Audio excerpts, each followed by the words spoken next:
പ്രപഞ്ച രഹസ്യം അറിയാനുള്ള താക്കോലാണ് ഭഗവത്ഗീത. അത്ഭുതകരമായ ലോകം നമുക്കതിൽ നിന്നും കിട്ടും, മനസ്സിലാക്കാം, കാണാം, കേൾക്കാം. ഭഗവാന്റെ വൈഭവത്തെ സമഗ്രമായി മനസ്സിലാക്കാൻ സാധിക്കും. ഭഗവാനെ അങ്ങയുടെ വൈഭവം ഞാൻ അറിയുന്നതുകൊണ്ട് എനിക്കെന്താ ഗുണം? യജ്ഞാത്വാ നേഹ ഭൂയോന്യത് ജ്ഞാതവ്യം അവശിഷ്യതേ. ഹേ അർജുന, ഇതറിഞ്ഞു കഴിഞ്ഞാൽ പിന്നെ വേറെ ഒന്ന് അറിയാനായിട്ട് ലോകത്തിൽ ഉണ്ടാവില്ല. എന്തൊരു ധൈര്യം നോക്കണേ! ഇതറിഞ്ഞു കഴിഞ്ഞാൽ പിന്നെ അറിയാനായിട്ട് മറ്റൊന്ന് ലോകത്തിൽ ഉണ്ടാവില്ല.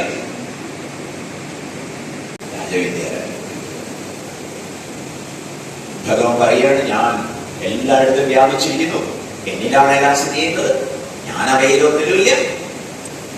ടു ബി ഫ്രാങ്ക്, അവ എന്നിലുമില്ല. ഇങ്ങനെയൊക്കെയുള്ള മിസ്റ്റിക് ഭാഷ പറയില്ലേ.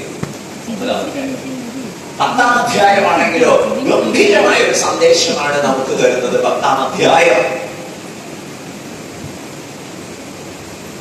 ഭഗവാൻ എങ്ങനെയൊക്കെ ആരാധിക്കപ്പെടണം അത് തന്നെ ചോദിക്കുന്നുണ്ട്.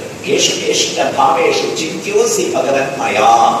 ഹേ ഭഗവാനെ, ഏതേത് ശ്രീകോവിലുകളിലാണ് ഞാൻ അങ്ങയെ ആരാധിക്കേണ്ടത്? അക്കമിട്ട് പറഞ്ഞു. 11-ാം അധ്യായമാണെങ്കിലോ എങ്ങനെയാണ് ഭഗവാൻ സർവവ്യാപിയായി, സർവ അന്തര്യാമിയായി, സർവ കല്യാണഗുണ സമ്പന്നനായി പരിലസിക്കുന്നത് എന്നതിന്റെ വിസ്തൃത ചിത്രം പങ്കുവെച്ചു തരുന്നു.